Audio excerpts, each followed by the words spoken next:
Can see you. Thank you. Okay, let's start. So my name is Bin Chen, from Hebei University of Technology in China. And first, I would like to thank all the contribution from my co-authors, especially for the first author is our master student Wei, and I will present this work. So the title of this work is Model-Added 4D Geometry Shaping for Fiber Nonlinearity Mitigation in Single-Span System. So this is outline of my presentation.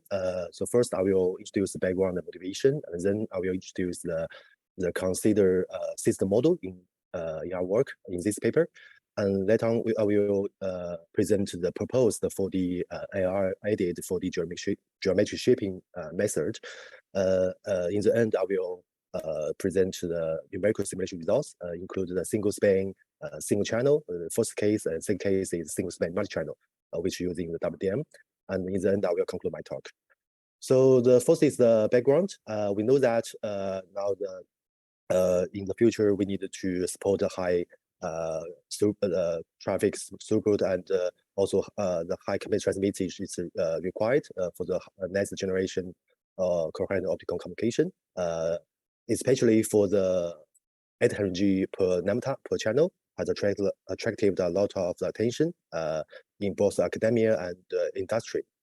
And this table which list some standard, include the 400ZR the standard in the OIFs, and also some consider standard for the 800G in this 800G the MSA group.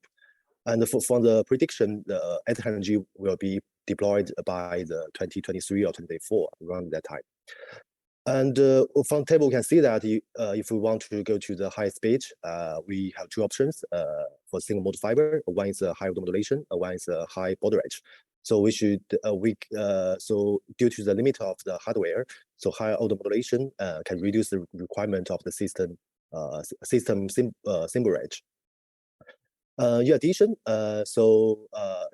normally for the single mode fiber, we use the two polarization to transmit our symbol or our modulation formats. So generally, we have a 4D, four-dimensional space we can use to transmit the symbol. But in most case, the polarization multiplexing techniques has been used. So we call this PM 2D formats or 2D symbols. In this case, the symbols only transmitted independently over each polarization. So there are no correlation and no dependency between them. In this case, the PEM 2D format is actually a subset of the general two polarization 4D modulation formats. For general 4D formats, you can design some correlation between the two polarizations and to get the better performance. And in this case, some techniques have been considered, like the single shaping in 1D, 2D, 4D, and even high modulation formats. And we can use parabolic shaping or geometric shaping to further close the gap to signal capacity. And we know that maybe it's easier for the linear channel. We can easier to get some shaping gains, but it's also very challenging to design the modulation tolerant, nonlinear tolerant modulation formats over the high-speed optical communication because of nonlinearity. And this is just a very popular and techniques the people maybe we not aware. And we know that in the linear channel, the PS, the parabolic shaping can have the better performance in geometry shaping, but it requires a more complex distributed matter. And but in the nonlinear channel, this question is the answer still unknown, and this is still a question which one can perform better. So the motivation of the work is design nonlinear tolerant modulation formats. In this paper, we consider the four-dimensional is two polarization, and because we need to make the formats to be nonlinear tolerant, so the modeling of the nonlinear interference is very important. So we can use that to analyze the nonlinearity and also design the good performance the modulated formats in the system. So one of the well-known model is the EGR model. So it can maybe also include the GR model. It has been used a lot and invested a lot in last 5 or 10 years. However, the EGR model only consider the polarization multiplex 2D format, which I introduced at the beginning. So for other 4D formats, this model will not work. So Recently, there is a new model we call the 4D NIR model has been proposed and investigated in our previous work. We can use this model to evaluate and calculate the NIR power coefficient. And with this model, we have three contributions in this work. First, we employ the 4D NIR model to optimize the modulation formats and maximize the linear and nonlinear shaping gains. Actually, we are trend off the linear and nonlinear shaping gain. And also we use this model to capture the dependency of nonlinear power on the system parameters and also the modulation formats. And then we propose the method we call the 4D NIR model added modulation optimization as shown in this equation 1. So we consider to maximize the performance metrics at GMI and also consider the coordinates of the constellation and also try to maximize the XNR, which reduce the nonlinearity. Okay, let's see how we do in our method. So this is the transmission scheme we consider in this paper. So first, the coded modulation we consider is the BICM system, is the bit interleaved coded modulation, and we consider the fiber link is a single span, and our target rate is 800G. And therefore, we consider the baud rate is 19.6, and this has been considered maybe next generation 500G standard. And the spectral efficiency is 10 bit per 40 symbol. And after considered overhead, the overall the net rate will be around the 800G. And this is our optimization diagram. In this optimization, we have three parts. It's very important. The first is we use the autoencoder to optimize this dual polarization 4D formats. And then we use the 4D nonlinear model, which highlights in this blue box to calculate the eta is the nonlinear interference coefficient. So it is a function of the fiber parameters, but it's also a function of the modulation formats. So for a given fiber parameters which we shoot here, it will change the nonlinearity, but also the different output of this network of the formats. It will change the location of the points. It will also change the nonlinearity. And in this paper, we consider the system is with 19.6 gig baud rate, and the fiber parameters is the standard single fiber. And after that, we can use the eta to calculate effective SNR, which we consider not only the ASC noise, but also the nonlinearity. And in the nonlinearity noise, we consider two parts. One is the signal to noise, and another is the signal to signal noise. So all the interaction have been considered in these equations. After we calculate SNR, we can calculate our cost function, which we call GMI, which is achievable information rate to predict the maximum best performance of the BICM system. And we can see from the equation that the GMI depends on the labeling of the modulation and the coordinates of the modulation formats and also the effective SNR. And by solving this optimization problem, we can obtain nonlinear tolerant for the modulation formats. And in this paper, we input this modulation format to DMapper and Mapper, and then we evaluate our performance in this transmitter system by the split step Fourier method. And this is optimized constellation in the 2D projection. So even this is a 4D modulate format, we cannot plot that in 4D. So we visualize that in the 2D projection. So you may see that, okay, there are some different probability for this modulation formats, but the modulation is uniform in 4D. But if you project in 2D, some point is overlapping in the 2D projection. So it will looks like something like the 2D with different probability, but it actually is not. It's a uniform modeling formats. And by compare with the two baselines, one is the PM32 QAM, which the blue curves, and another is PS probability shaped CT4 QAM, which shapes the constellation to have the same entropy, is 10 bit per 4D. And we compare the two different performance metrics. One is the effective SNR, another one is the GMI.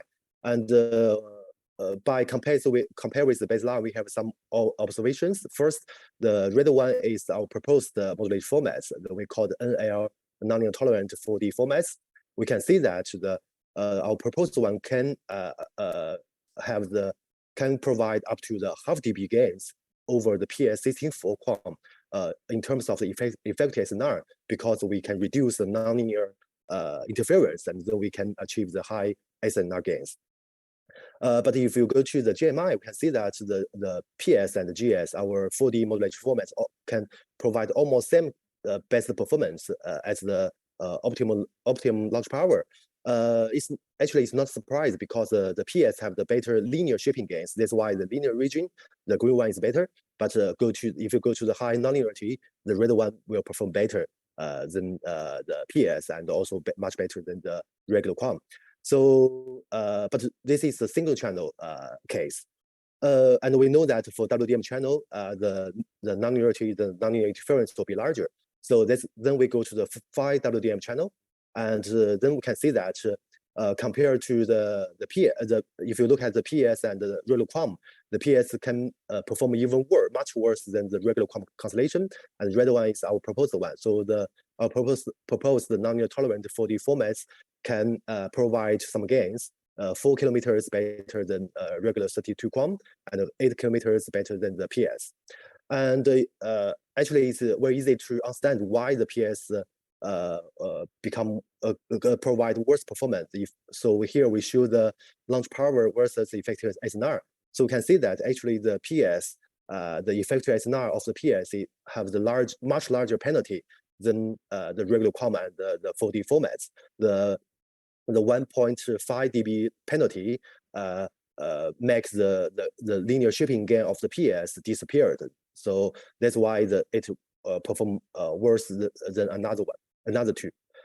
So in addition, we try to understand why our proposed 4D modulation format can be nonlinear tolerant, why it can perform better in terms of the effective SNR, and why it can reduce the nonlinear interference. So here we plot the integer preferred symbol for all the 3 modulation formats, and this is the CDF. So if we see the figure, we can easily understand. So we compare the 3 modulation formats. If you look at the red one, our proposed one, all the simple energy distribution is between the 0 and 1.5. But for the PS 16 qualcomm, it has a much more energy variation. So if you look at we define the low energy region, medium energy region, and the high energy region. For the PS, 20% of energy is larger than 1.5. That's why we have the conclusion is to reduce the 4D energy symbol variation. We can reduce the nonlinear interference. Okay, so then I will go to the conclusion. So we have the 4 taking home messages. The first one is the design nonlinear tolerant modulation formats is still a challenging problem in optical communication, especially for the nonlinear region. And also by using our proposed method, we can find the trade-off between the linear and the nonlinear shaping gain, and compare with the baseline, so we can perform better than the regular qualcomm, and also more nonlinear tolerant than PS64 qualcomm. Therefore, this 4D nonlinear model is the good alternative method for designing the DP, we call the general DP 4D modulation formats in future high-capacity transmission system. And in the future, we will try to perform the optimization for the larger constellation size, and also the high dimension nanotails. Before I finish my talk, I like to share some recent work. The GIT paper just be accepted last month, and in this paper we discuss the geometric shift constellation included the 2D, 4D, and even high dimensionalities. And also we discuss some challenges and limitations by using the multi-dimensional modulation formats. Okay, thanks for listening. If you have any questions, I would like to answer and discuss. Okay, thanks, Professor Chen Bin. So we noticed there's a question from online. How did you? I see that. Okay. Thanks for your questions, and I can read it. The question is, how did I define region of the high symbol, medium symbol, and low energy symbol region? Right. This is a good question. Actually, this definition just want to get a feeling. For the different energy region. So this figure will just easily to make a step of the half I mean the 0.5. So you can see that the below the 0.5 we said is low energy, and the between the 0.5 and 1.5 we said is medium. So you can define your own energy region, but I think this will not give you some accurate prediction, but just give you a feeling. So, but we know that the high energy variation will introduce the high nonlinearity. So we just make a threshold to see how many high energy symbols in the PS, right? Okay, that's my answer. I hope I can, answer your questions. Okay, thanks, Professor Chen Bin. So I have one small question, and I noticed your gain is about 0.48. So is it good enough? I noticed on the slide that mentioned your method. Yeah. Yeah, this one, right? So this one is considered single channel. So this gain means for the same distance, the SNR is higher than another modulation formats. So for example, for the transmitting 200 kilometers, for this two modulation, maybe the SNR is 10 dB, but for PS it's only 9.5. So this is H gain. So this means that you still have the shipping gain for your modulation formats, but for the same distance, you have H the SNR or the budget for your transmission. So I will say this is H gain. So this cannot say it's enough or not, but this is come for free. Maybe not for free, but come for your design the algorithm or method. Yeah, and for the WDM channel, this gain is much larger. So the effective SNR compared with PS is 1.5 because of the high nonlinearity. Yeah. Okay, thank you. The online audience add another question. Is it related to the PAPR you mean? Yes, but PAPR only consider the peak power to the average power. But here we compare the CDF is consider all the symbol energy variation. So in our GLD paper, we also show some results.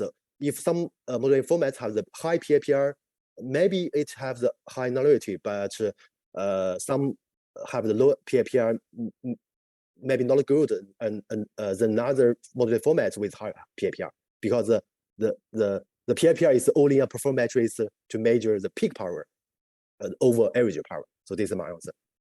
Yeah. Okay, thank you. Thanks for your excellent talk. So we may need back to the first speaker. So is he still here? Guo Yu.